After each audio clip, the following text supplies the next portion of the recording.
Some people don't they talk say this palliative when they talk this thing now. Now not be for government workers. It consign us. How it take will benefit us? Different questions, different concerns about the palliative, and of course, as usual, on Thursdays we get the great Safil on top of the radio to help us arrange the whole matter. But in case you don't wonder, in case you join us for the first time, Philemon Ajekuko, an economist, na journalist, na social analyst, na which other ist they there, na intelligence list. Now bookist. They read book too much. On the more serious note, we get the great Safil. Good morning to you, Safil, this morning. Good morning, Chief Priest. But the bill I say I want to get a lot. Now that one I be the biggest title for me. A lotist. Alatist, yes. Receiver of alert. Okay. That one is very important too. Right now. Because people then they say great Safil. I say whether make I find out whether maybe the fuel how the thing take do you how because normally you go there inside the studio. So how far? On a serious note, since this fuel issue started, I've not bought. It's my protest way of protesting against the system and also trying to reconcile myself to the new reality. So thank God I don't really have to be reporting to any office on a daily basis. So I am devising a means to survive, cutting down on my petrol consumption by as much as 60% in order to survive what's going on. So that's part of why I am not moving at the lot right now. Interesting. Well, it makes sense. If they say proverb say if bush meat run anyhow for inside bush, the hunter go shoot anyhow for inside bush. So as the situation don't be like that, you myself you want take adjust yourself. But then make we talk about the palliative this morning. That big talk with this one. We'll get many things to talk about the great Safil palliative because. This whole thing, it doesn't look like, it's not likely that they go reverse anything. This thing is a matter of law. It has come to stay. Now, make we look the matters where they arising, things where palliatives. Now, one of the ways where government, they talk, say, they want to take cushion this whole subsidy removal. But concerns done the day, the great Safil, make I first ask you now, what will be your biggest concern about this the implementation of these palliatives? Make I ask you that one before we will come to other things. In fact, my concern not the one, I even two. The first one be say, you don't set the forest on fire before you know how to control it. That's one. But the damage has already been done. Number two, government should not even contemplate going back on this fuel subsidy thing because I think we are tired. Everybody's exhausted. We must put it behind us and put it behind us for good and move on to some other. There's so many things that we need to do. So number three, which goes to answer your question. My biggest concern is targeting. How do you target palliatives? What do you mean targeting? In order to make how do you target palliative in order to make the biggest impact? So now, from what I see, government really has to be careful because what we are doing right now is some kind of ragtag approach. You're talking to NEC. Who is NEC? NEC is governors, and the president, Yes.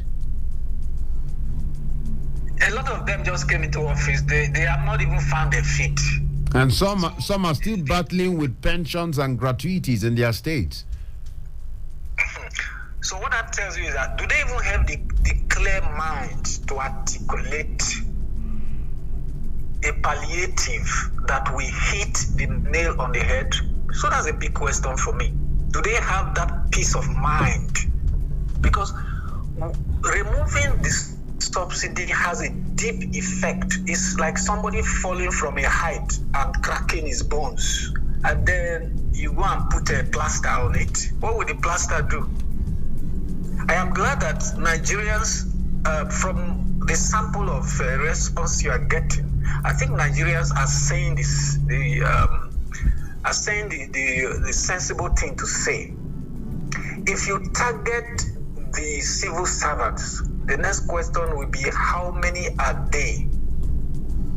And how would that create the palliative or the relief that the whole country needs? What about people, like I've heard severally today and yesterday, what about people who are not working for government? For instance, now in Kwara and Edo State, the governor said they should be coming to work 3 days. Well, that is a measure that can reduce their transportation cost. But what happens to people who are working in the private sector? Who takes care of those people? And by and large, we all know that if you do the calculation, people who are outside government are more than people who are in government. It's like that all over the world. Yeah. Because people who are working for government are a fraction of the population. The people are working for government are a fraction of people because they are working for the government is a larger number of the people. Say that again. I said actually in reality, now the larger population, the masses, now them be the government. So the people where they work for government no fit pass the people where they work for. You don't understand what I'm saying? The larger number of the society. I'm trying to deconstruct what you're saying. The larger society is in reality the government. The people are the government in reality. Well, in paper, on paper, yes, we say the people are government. The people are not government. Government is government. Government is if government. People yes. are government. Why do people rise up against government? So Okay. you understand? Yes. The government is government, and government is a small percentage of people. For instance, okay, let's not even go into all that. So let's come back to the targeting issue. All right. You know, this social benefit analysis is what I see that we don't do a lot in this country. So for every policy, you must do that social benefit analysis. If you, for instance, say you are raising wages by to 200,000 naira. One, and I've heard somebody say that this morning, that's just laughable. Because 30,000, these guys can't pay. 30,000, this guy can't pay pension, can't pay gratuity. So to talk of 200,000 is like using catapult to shoot at the moon. You know they won't get anywhere. And besides, when you do that, naturally, when you do that, you turn on the pressure on the economy. Because once you pour more money into the economy, you are putting pressure on inflation. I hope you know that. Yeah. Because people who have that money want to spend the money. And once they want to spend the money, that will put more pressure on prices. Some of your listeners may remember Udoji Award, I think, or during Gowon era. And you remember what happened when this civil servant just got a jumbo pay. You remember what happened. But somebody, I don't remember who said something, one of your callers, I think last week or this week, I don't know. He said, what is important is how much will your naira, the naira you have in your pocket, how much will it get you in the market? I think that is the crux of the matter. That is where government needs to take a look. In economics, you call it the value of your money, the value of your naira. What is the value of that naira? Now, let us break it down a little bit. What is the biggest effect of this fuel subsidy? One, transportation of humans, right? Two, transportation of goods. That is the biggest, that is where you have the biggest impact. So if government wants to be successful, what they need to do is ask themselves, how do we affect, what policy should we bring on board to affect the cost of transportation? That is one singular question. Once you resolve that, what does that do? it will automatically affect whoever wants or whoever is thinking of increasing prices in the market, because he or she wants to get his goods from the man from Abuja, from Benue State to Abuja. If the price of moving goods from Abuja to Abuja becomes stable, then the farmer or the middleman will not think of increasing his prices. True or false? So that's it. Now, and how will government do that? Take Abuja, for instance. A few years ago, you had Air-5 buses. Remember that? Yes, it was. I heard about it. I wasn't here, but I heard about it. Okay. A lot of buses that were acquired during Air-5's period. For God's sake, where are all those buses? Because if those buses are plying the road, what government can do is this. While private sector might want to increase their prices, and they have the right to increase their price because their cost of production has increased. What government could do is charge a little above their cost of operation. If you know what I mean. So if the cost of running the buses may be, let's assume it's $1 million, and then the cost of paying personnel is maybe, let's say, 500, then you are having about 1.5 million to run all the buses, for an example. So when you put that, you now begin to say, okay, what is the minimum we can charge that will make these businesses stay afloat without hurting the people? So you could do that. So the buses will now charge just what it will take them to stay in operation without going under. All right. Now, So, but the private sector person will not do that. The private sector person sees an opportunity to make huge profit, and he goes for it. Government can do otherwise. Government can do the opposite and bring relief. Number two, we are taking Abuja as an example now. Okay. We started the railway, I think it's 2007 or so. I know of people who work in Mararaba, who live in Mararaba and they are working in Gwagwalada, or who live in Gwagwalada and are working in town here. If those rail lines were working today, my brother, we will not be talking about some of these things, because rail can carry so many people and can easily cover its cost of operation. These are things government should. And who do we blame for this now? This chaos that it is the past administration. The things that they should have done, knowing full well that this what is it called now? This subsidy must go. They should have made the bed for this administration, this current administration, to lie on comfortably. They didn't do that. They just pushed everything to the table of the new government. Now the new government is a bit confused on how to go about it. Well, is it a case of confusion from the new government? Because we see one of the things, like you talked the last time, the presidents, one of the things when they do differently, we say, with the CM they talk, with the CM they act. So I don't know whether I could call on confusion, because he's actually addressing these things and he's making moves, small. When I say confusion, all right. For instance, saying NEC should come up with an idea. I use confusion in quotes. Okay. Not that the president is confused. The president doesn't look like he's confused. What I mean is, for you to come up with something that is that we get to the root of the problem, you need a lot more time. You can't do that within 2 weeks. I can tell you that. You can't do that within 4 weeks. You cannot.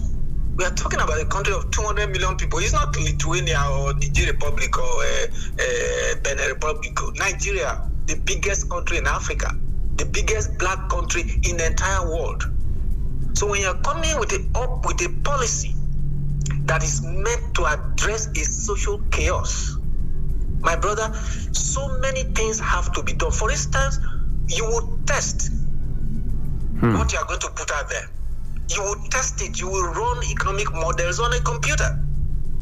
You will come up with different scenarios, and say, okay, if we do this, this is what we are going to achieve. If we do this, this is what we are going to achieve. If we do this, this is what we are going to achieve. Now, of all this, which one is most convenient for both government and the people? Then after you have done that, you still have to sell it to the people. There's what we call roadshow, government roadshow. This is what we don't want to do. This is the effect it will have. This is the benefit we take. The people still have to buy into it. Can you do all of that in 2 weeks, 3 weeks, 4 weeks? It's not possible, my brother. What they want to do right now is they want to come up with something they can just throw at the people on the basis of saying, take it or leave it. That's what is going to happen. And so will that be effective? That is the big question. From if you just look back into history, all the palliatives that we try to put in place in this country, what has been the true effect? If you measure it honestly, you will see that a whole lot of them have failed. And this is not speculation, it is statistics we are talking about. Okay. You see what happened during the COVID? Yes. Somebody even mentioned it today. The food that is made for the people, and we're not the only ones that were doing it. America was doing it, Spain was doing it, South Africa was doing it. South Africa had a bit of issues too, just like us. People locked up this thing in their warehouses. So nobody was monitoring. That was why I talked about targeting.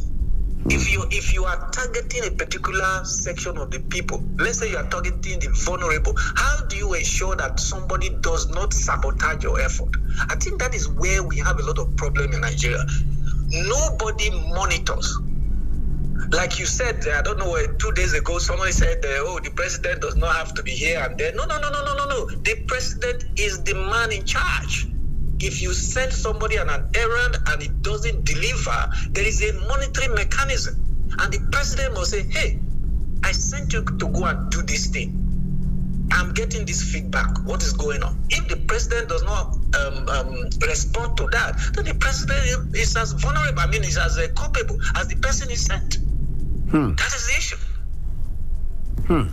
All right. So, but then this big question about, you don't talk about transportation, one thing we go cut across private sector, public sector, government workers, everybody. But this big question about waiting where they go do, we go touch everybody. Because right now, but they drop message, so what about the unemployed? What about the self-employed? What about the people in different sectors? How will it better? Whatever palliative they eventually settle for, waiting them fit do, make it get that blanket effect, make it touch everybody. Now, you see what happened during the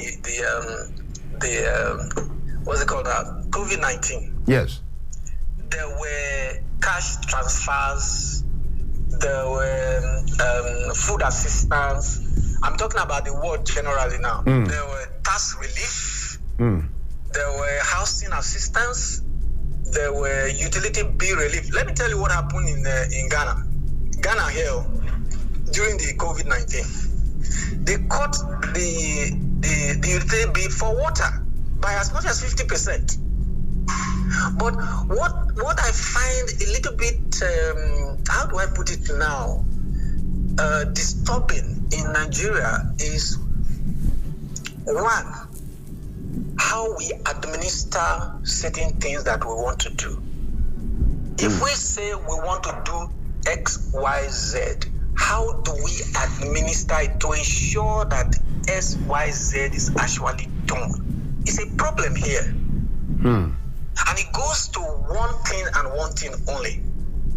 How we think about ourselves and how we think about people.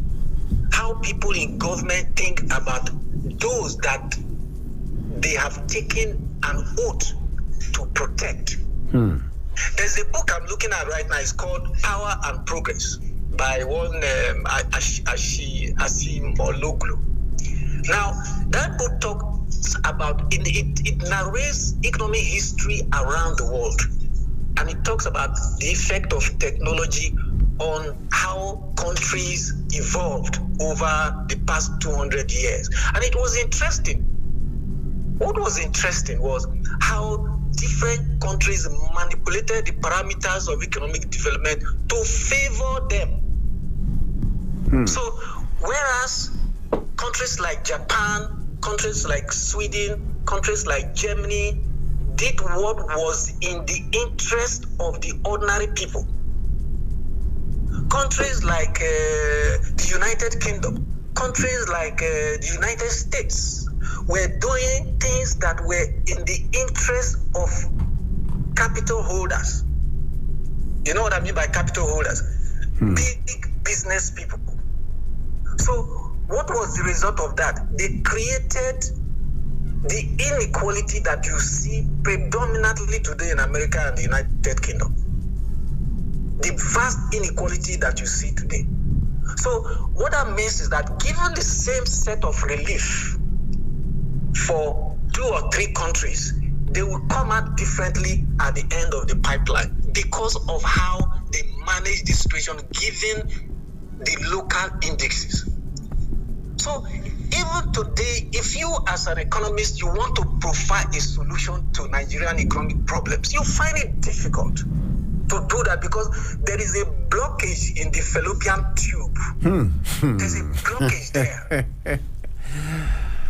You can take the Nigerian Airways thing now. You know, if we have, for instance, if we have a Nigerian Airways, now that would be a local company that will serve the interest of Nigerians, that will not take advantage of Nigerians, that will not remit money to anybody abroad. So that money is kept in country, right? Yes. Now, somebody is gave himself that responsibility. See what we made of it. See what we are saying now. Do you understand? Yes. That is the problem. That is the problem I have with profiling solutions. All right.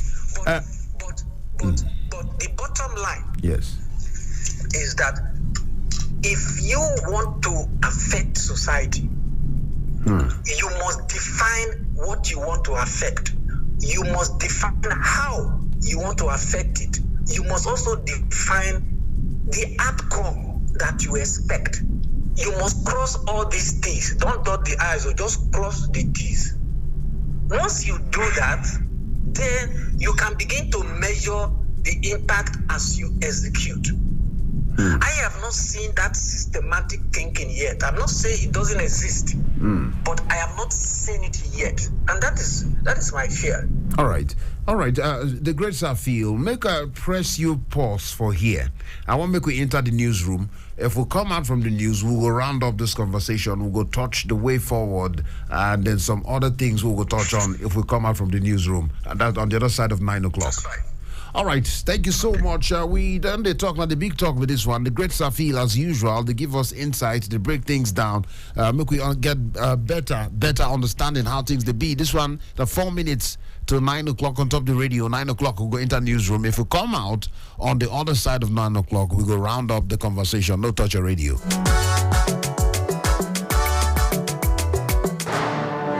This is our journey. We have had our finest moments and our darkest hours. Yet we pull ourselves back from the brink every time. We are a resilient people. We are Nigeria. And when we talk, we share our views on Talk Radio 93.7, Citizen FM. A people united will never be defeated.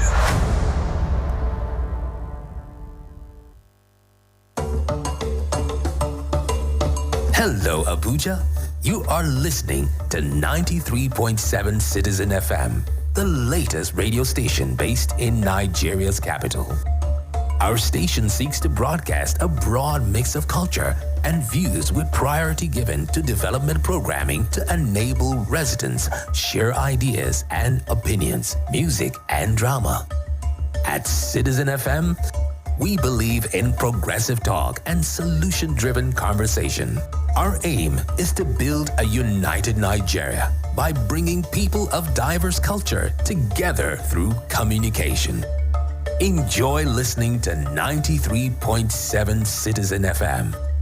We are more than just a radio station. We are a part of your life.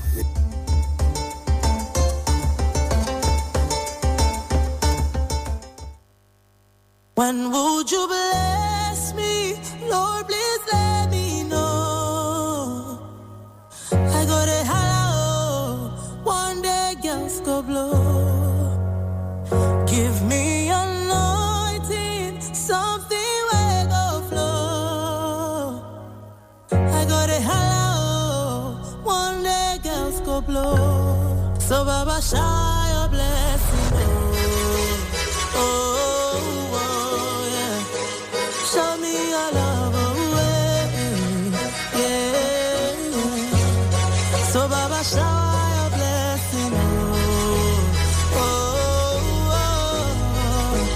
show me your love, so make you show me your love.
Time for news on the hour.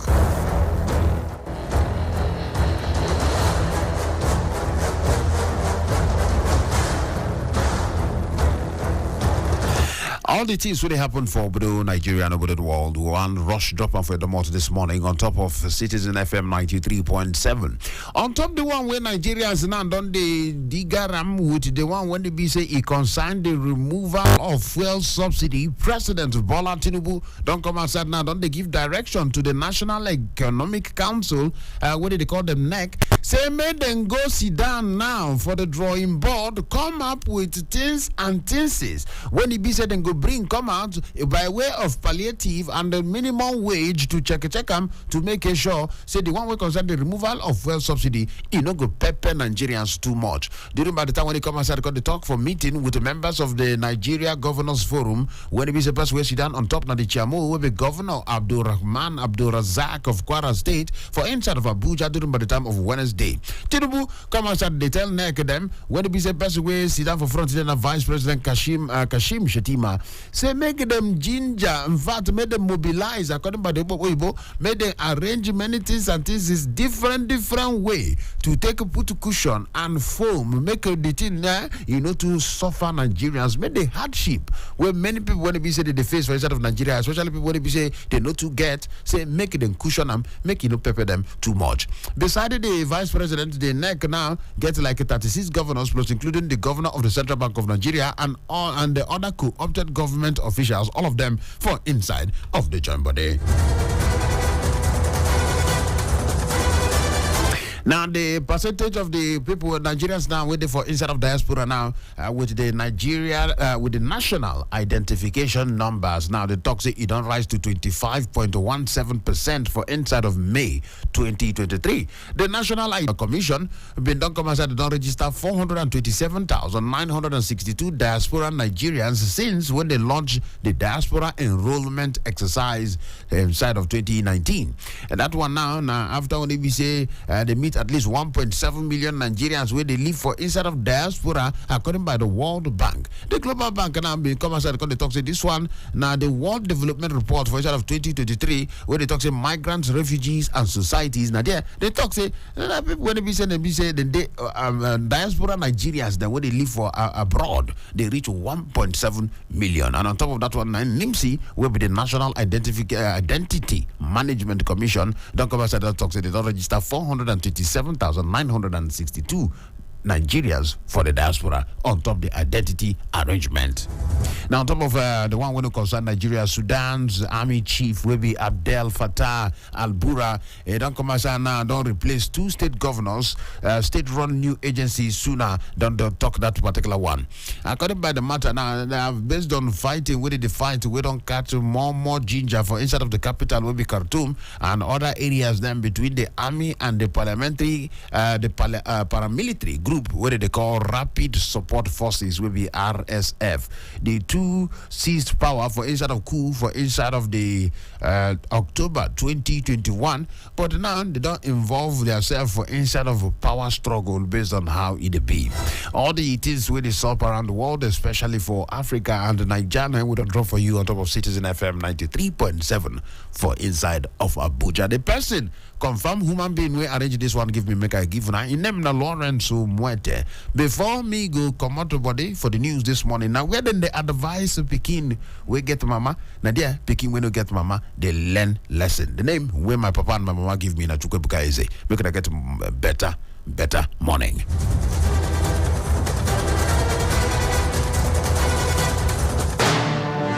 This is our journey. We've had our finest moments and our darkest hours. Yet we pull ourselves back from the brink every time. We are a resilient people. We are Nigeria. And when we talk, we share our views on Talk Radio 93.7 Citizen FM. A people united will never be defeated.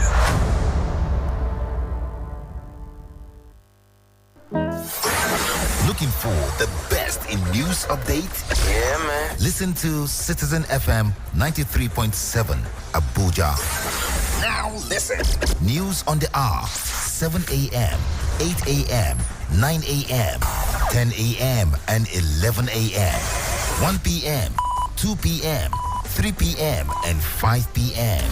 News at noon, 12 noon. News from across the states, 4 p.m.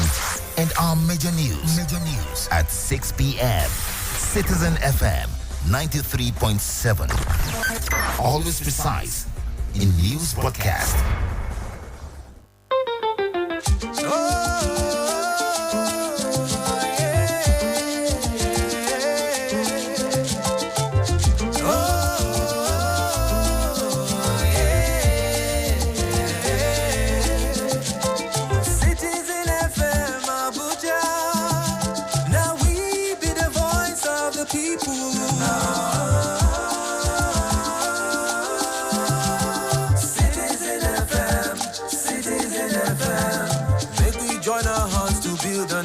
Of our dream. Citizen FM, Citizen FM. Your problem is my problem and my joy is your joy. Citizen FM, Citizen FM. Make we join our hearts to build a nation of our dreams. Citizen FM, Citizen FM. Yeah. Your problem is my problem and my joy is your joy.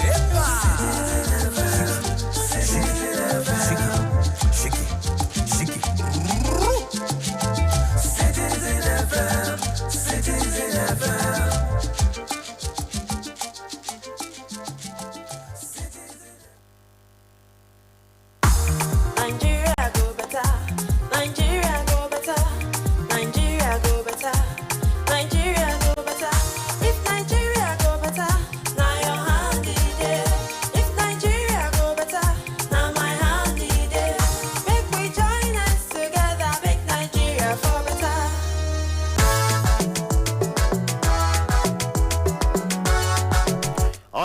Well, 8 minutes past 9 o'clock now. Waiting the time to talk this morning.